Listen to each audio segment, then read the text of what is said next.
মতো কেন গরম পানি? কেন থাকবে? এতক্ষণ তো এটা প্ল্যান করলাম আমরা, আর তুমি এখন উপলটি খাচ্ছ। মায়েরা কি ঢালো বলছি, ঢালো। শোনো না, এই বৃদ্ধ মানুষ গরম পানি দিলে বুঝতে পারছো হাতের চামড়াগুলো সব উঠে যাবে, উনি অনেক চলাফেরা করে অনেক কষ্ট পাবে।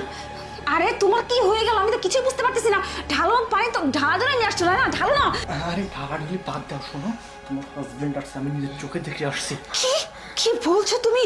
কোথায়? আমি তো কিছুই বুঝতে পারতেছি না। আরে শোনো,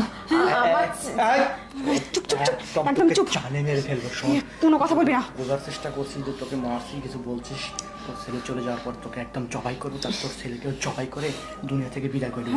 শোন, এখানে ওঠ, চাপ পাতে চাপ। আরে আমি তো কিছুই বুঝতে পারছি না, কি করে চলে আসি। মা হ্যাঁ, কি ব্যাপার? আরে তুমি চলে আসছো। আসছেন? ভাই ভালো আছেন? আরে দেখো না। আমি আসছি, মামিমার পা টিপে হ্যাঁ, দিচ্ছি। কাটি দিচ্ছি।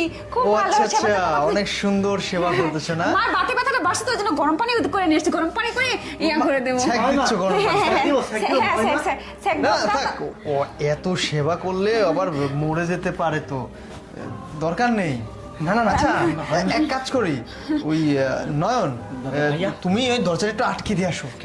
মানে কেন ভাইয়া? আরে মাকে সেবা করতে হবে, আমরা তিনজন মিলে সেবা করবো আজকে, দরজা কেন আটকে ঠিক আছে? আরে আরে কি এইটা বলছো আবার তুমি? কি? ও এটা দিয়ে পা পেঁচিয়ে ওই যে ব্যথা করতেছিল সেটা করতে। বাতের ব্যথা ওটা। ও আচ্ছা আচ্ছা, বাতের ব্যথা না?